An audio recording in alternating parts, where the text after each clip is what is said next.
What's going on, everyone? Kriddle here, and I want to talk about some of the games that are coming out in 2024, some of my most anticipated games, things that I'm looking forward to. As you can see, I've got a slew of games here behind me, and I want to go through a couple of them to let you know what I'm looking for and kind of what each of these games is going to be about. So first up, I want to look at some games that have already come out, which is Power World and Enshrouded. These games have both come out in early access. I consider that to be like the full release of the game these days. Early access I don't think is a thing, but that's, a topic for another video. And then we have also Nightingale. So all three of these games are survival style games, but they're all very, very different. Power World is more of a creature collecting game. So you're going out trying to collect creatures akin to Pokemon, and then you use those creatures to battle against other creatures and try to, get them stronger and things like that. But you're also building a base. In all three of these games, you're building bases, and you're kind of trying to survive. You have to get food and water and all that kind of stuff.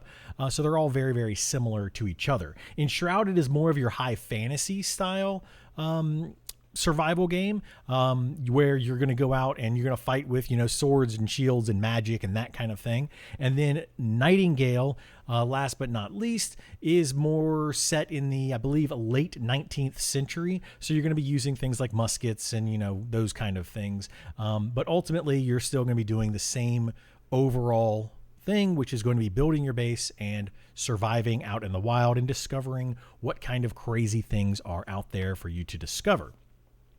So I would recommend all three of these games. I have actually played Power World and Enshrouded. I have not played Nightingale yet, but I believe it comes out in February, at least the early access does. So take a look at those. Next up is going to be some Nintendo games. This is going to be more for the younger audience or more the family-friendly type of games. We do have 3 Nintendo games coming out this year. Last year we had several Nintendo games, and it was a huge year for them. Some of my favorite games from last year were Nintendo games.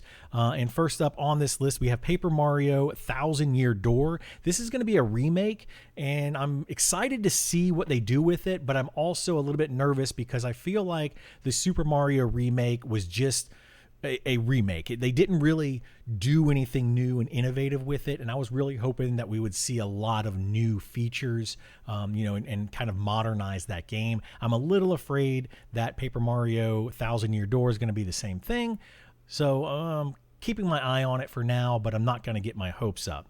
Also, we have a Super Princess Peach Showtime, whatever that thing is called. So this game looks interesting. Princess Peach is basically the main character in this game now. It's going to be a 2D, 2.5D, and 3D game. You're going to be doing all sorts of various different types of activities as Peach, as she transforms from different types of roles, using different types of costumes, from fighting, investigation, puzzle, exploration, all those kind of things. And you're going to be going through the story kind of that way. So it looks like a fun little game. I don't know if I'm going to get it day one or if I'll just wait a little bit and see how it pans out, but it is one that I'm also keeping my eye on, so we'll just have to see how that goes. Donkey Kong, or Mario versus Donkey Kong, is the final Mario game or Nintendo game that I'm kind of keeping my eye on right now, and it looks like a lot of fun, but again, it's another remake from the previous games, basically just updating the graphics and that kind of thing. It is a puzzle platformer. You're going to be going through trying to figure out how to get to the key and take that key to the door. Once you get to the door, you're going to move on to the next level. You're going to do that so many times, and eventually you're going to battle Donkey Kong, and you have to figure out how to do that. You're going to have to move barrels around, throw them on his head, those kind of things. So it's going to be pretty straightforward, but it's going to be a complex puzzle platformer style game, but I don't think it's going to be difficult, if that makes any sense. So that pretty much covers those kind of games. Now this is going to kind of get into the more, variety of games that are not necessarily kid-friendly, but just kind of all over the place. And these are games I would say to look out for coming up this year. So we've got Skull and Bones. It's going to be a very interesting pirate type game. You're going to be a pirate. You're going to go out in the water, and you're going to be basically going after booty, essentially. You're going to be fighting, though, in a PvP style arena, very similar to the Assassin's Creed Black Flag. It is made by Ubisoft, so it's very similar in that style. However, the Black Flag pirate side of the game seemed to me like it was a lot more fun, and I was really hoping that Skull and Bones would take that and expand upon it, but it didn't seem that they did that in the very, very short beta or early access that I was able to try out.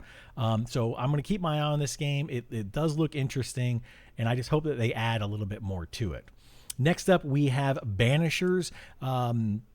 I do have a little bit of notes here on some of these games. So Banishers is a story-driven game, very, very much like Plague Tale. So if you've never played Plague Tale, the combat is going to be kind of different and weird probably. I don't really know what the combat is going to be like in this game exactly, but in Plague Tale you controlled rats and you had to kind of sneak around. I feel like this game is going to be very similar to that. So if you like a very story-driven game where you're going to go out and just kind of explore the world and try to see what happens to your characters and how the whole story unfolds, it's not going to be like this action-packed type thing. It's going to be more like watching an interactive movie.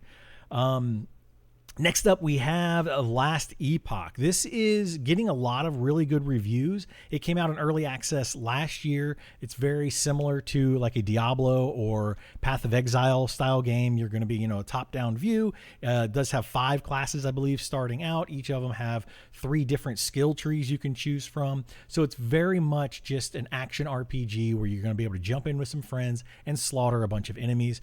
Looks like it could be a lot of fun, but as we know right now, we have, Diablo 4 out. We have Path of Exile 2 coming out, and then now Last Epoch, and I'm sure there's a slew of other ones out there as well, but I do want to keep my eye on this one just in case.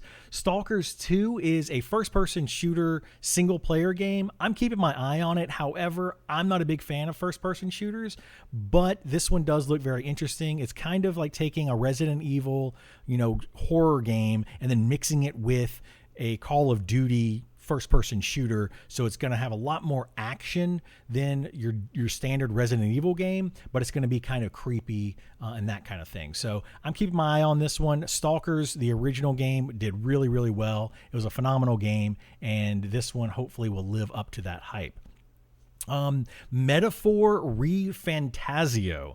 Very strange name, but this is basically Persona 5. It's made by the same creators as Persona 5, but set in space. So it's going to be a very story-driven game. It's going to have turn-based and real-time combat in there, and there's going to be a lot of dialogue. I expect this game to be minimum 100 hours long if you want to do, pretty much everything that there is to do in there. Possibly even more. I think on Persona 5, I spent 150 hours going through that game and still had things that I missed and would like to go back and check out at some point. So that's what I think is going to go on in this game. I'm definitely going to be checking it out at some point. Probably not a day one buy for me, but looks interesting. Pacific Drive is a new style of game, so it's going to be an open world game, but you are going to be driving around in this car that you build and upgrade yourself, and you're going to be going out and exploring this world, post-apocalyptic type world, and charting new areas, I believe is the entire premise of the game. So it looks very interesting.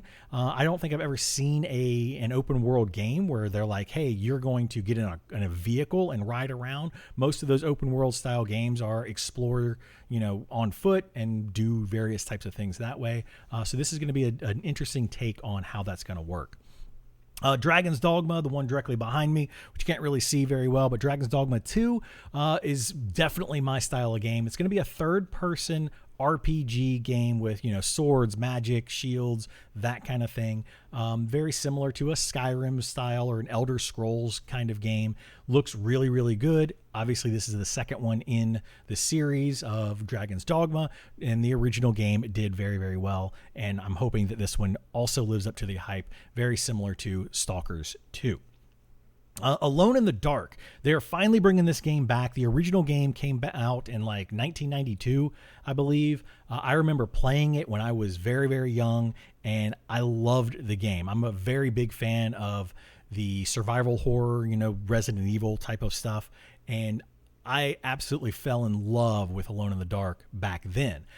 I can't recall a lot of that game now because it's been probably almost 30 years since I played it. But I do fondly remember just going through it and being like, I love this game and I want more of this. So I'm really looking forward to the Alone in the Dark that's coming out hopefully later this year. It looks really, really good. And it's got the main character or the main actor from Stranger Things, not the main actor, but the chief of police guy. I forget his name off the top of my head. So that could be a lot of fun as well. Finally, we have Suicide Squad. This is DC's version of the Marvel Avengers game that came out in 2020 or something, 2021, which did fairly well in the beginning, had an amazing story, but then it fell apart with the in-game. I'm hoping that this game kind of takes that in-game and makes it a little bit better. It is going to be a co-op game, very similar to the Marvel Avengers type game. And I'm hoping, though, that we are going to have more things to do at the end game and really be able to push the limits of what we can do as superheroes, because that would be something that would be a lot of fun, in my opinion. So, again, taking a look at this one, and I'm going to keep my eye on it going forward. Now we're going to come up to the top 2 games that I'm looking forward to this year. We'll call it number 2, is going to be Star Wars Outlaws. This game looks absolutely amazing to me. It's basically Assassin's Creed, but in a Star Wars world. Wow, that was weird to say. And it's made by Ubisoft, so it's going to have a very Assassin's Creed feel to the way that the combat works. You can sneak around, grab people from behind. You can also shoot them with, laser guns, phaser pistols, whatever you want to call them, those kind of things. It does not look like you're going to be able to be a Jedi in this game. It looks like you're going to be more, or the main character is actually a female Han Solo, essentially, a very gritty scoundrel type character who is going through this world, and you're kind of playing her story as you go through. It looks very awesome. The visuals are amazing, and the story looks like it's going to be a lot of fun. So definitely looking forward to this one. I'm 100% going to be playing this when it comes out day one at this point, unless I hear something very, very, very negative. But this is a day one grab for me. Last but not least is Final Fantasy VII Rebirth. This is going to be the continuation of the Final Fantasy VII Remake. So if you did not play the Final Fantasy VII Remake that came out 2020, I think, it was basically taking Final Fantasy VII, the original game, and spinning it and giving you a what-if scenario. What if this happened instead of this?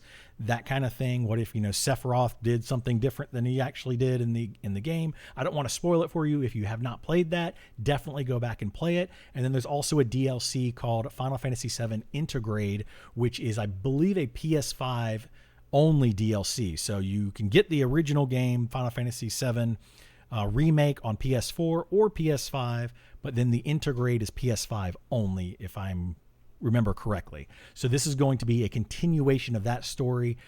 So it's going to have all new characters plus some returning old characters from previous Final Fantasy games. And I'm super excited about this game. Final Fantasy is one of my favorite games of all time, and I don't even really know what to say about this other than I will be getting this day one, and we will be playing through it on the stream, so definitely come and check it out. Anyway, those are the games that I have kind of keeping my eye on over the next couple of months, and then we'll kind of see how the rest of the year goes. But hopefully this kind of helps you out with finding some games that you may be interested in, and if it does, please, hit that like, subscribe, follow button. Come over to Twitch, where I stream daily except for on Fridays, and hang out with me. Thanks so much for watching, and I'll see you next time. Bye.